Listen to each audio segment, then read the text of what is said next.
On that note, let's also play out some excerpts from Prime Minister's very significant speech today. In a strong statement at the United Nations, Prime Minister Modi reiterated India's UNSC bid, questioning how long the nation will be kept out of UN's decision-making structure. Listen in to what the Indian Prime Minister had to say.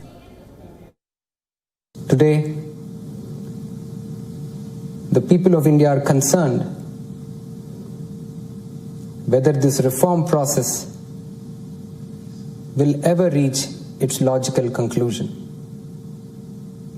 For how long will India be kept out of the decision-making structures of the United Nations? This is a country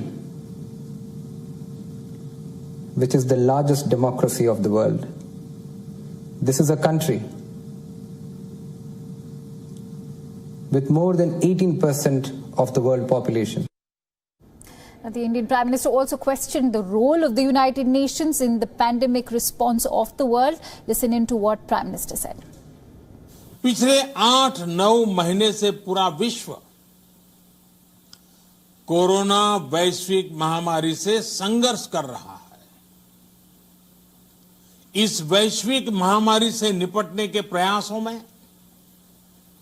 संयुक्त राष्ट्र कहां है?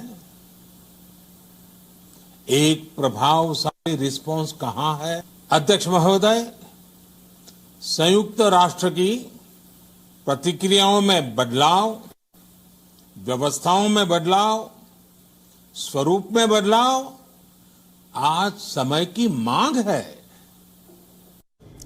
I'm also joined in by our political editor, Mr. Karthikeya Sharma, who's joining us on the phone line for more analysis. Let's quickly go across to Karthikeya. Karthikeya, that indeed was a very powerful speech made by the Indian Prime Minister, who is the first speaker at today's session. How do you analyze his speech today, and how do you actually view the Prime Minister hitting out the issue of terrorism, considering a lot was being spoken about in terms of that, of terrorism being an agenda during his speech?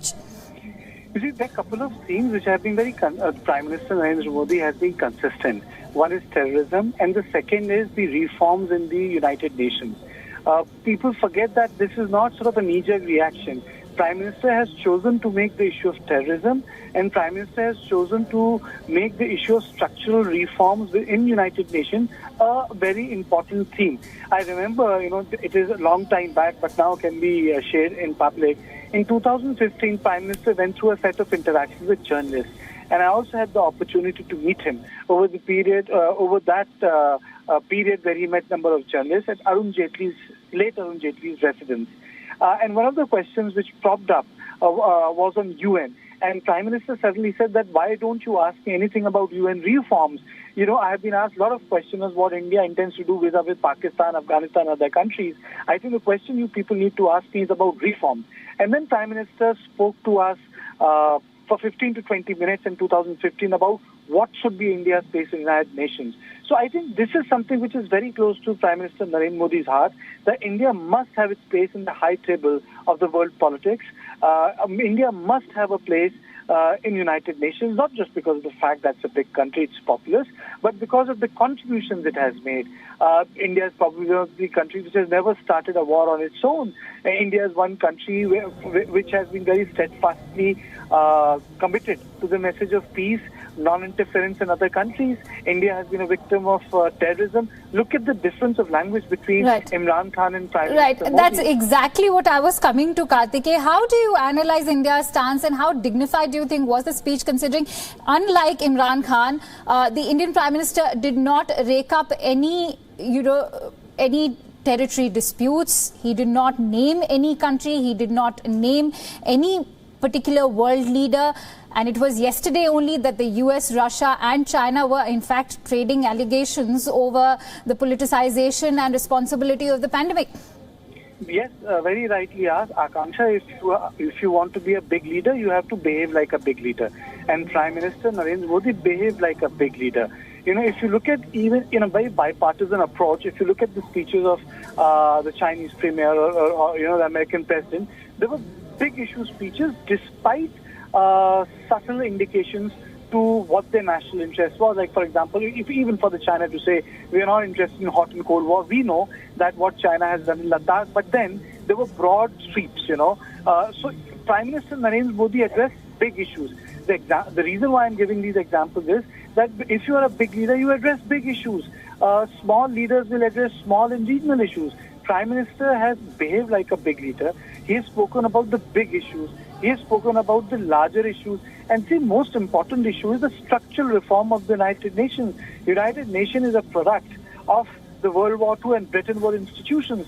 It succeeded League of Nations, which collapsed because of successive wars which took place, and the way unfair treaties were in existence post-World War I. It was the United Nations which has sustained itself as an international organization over a long period of time. But then the politics, the weight, the dominance of countries have shifted. China has emerged. India has emerged. The sort of rise which countries saw of Japan and the tiger economies, that has taken place, but not to that quantum. So India must be given that due place. So the Prime Minister broadly has commented on bigger issues which affect everyone. Like, as you said, issue of vaccine. Prime Minister could have chosen to address in a very nationalist way. There have been a lot of comments by a lot of people in the medical community that vaccine nationalism should not become a norm, and vaccine should be available for everyone, poor, rich countries, everyone. And because the fear is that the rich countries might corner vaccine.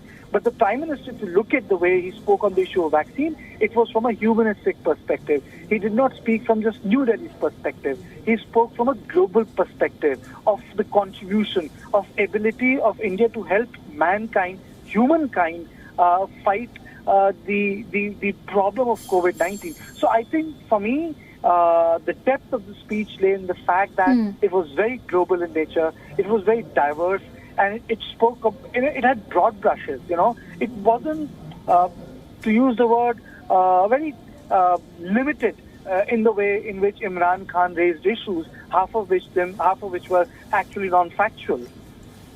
All right. Thank you, Kartikeya. Those were some very, very precious inputs and very well said. The Prime Minister actually highlighted India's diverse and very versatile role and its contribution on the world stage. Thank you so much, Kartikeya, for bringing us on all those details.